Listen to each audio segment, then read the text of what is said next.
Hai teman-teman, kalau lu gabut, yuk kita ketahui peran Komisi Pemberantasan Korupsi atau biasa disebut dengan KPK.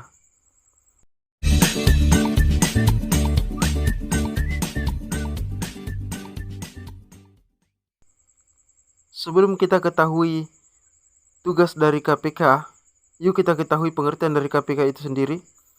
Jadi KPK adalah sebuah komisi yang dibentuk pada tahun 2003 berdasarkan Undang-Undang Nomor RI Nomor 30 Tahun 2002 tentang Komisi Pemberantasan Tindak Pidana Korupsi.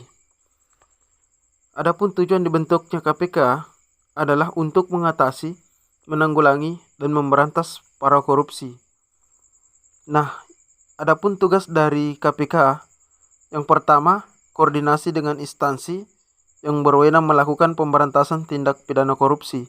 Kemudian yang kedua, supervisi terhadap instansi yang berwenang melakukan pemberantasan tindak pidana korupsi.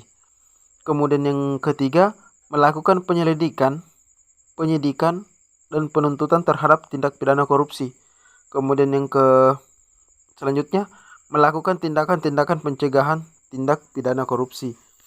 Kemudian yang kelima, melakukan monitor terhadap penyelenggaraan pemerintahan negara.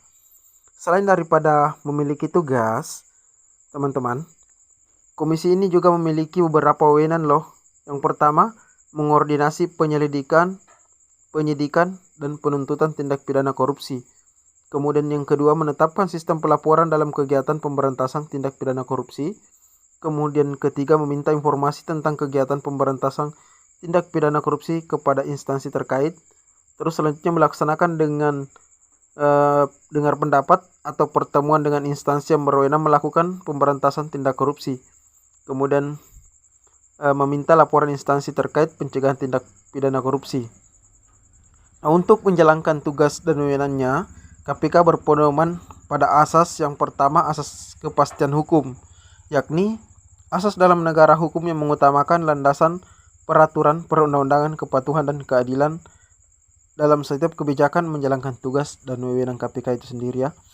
Kemudian keterbukaan, yang kedua asas keterbukaan, yang dimana dalam menjalankan tugas KPK di sini harus memperoleh informasi yang benar, jujur, dan tidak diskriminatif. Kemudian yang ketiga akuntabilitas, yakni asas yang menentukan bahwa setiap kegiatan dan hasil akhir kegiatan KPK harus dapat dipertanggungjawabkan kepada masyarakat atau rakyat sebagai pemegang kedaulatan tertinggi negara sesuai dengan peraturan perundang-undangan yang berlaku.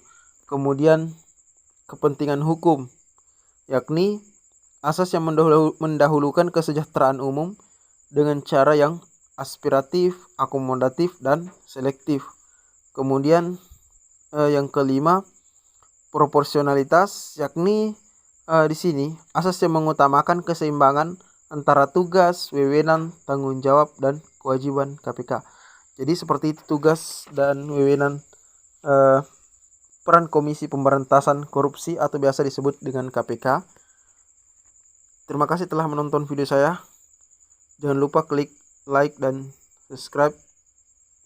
Terima kasih, salam Guru Kreator.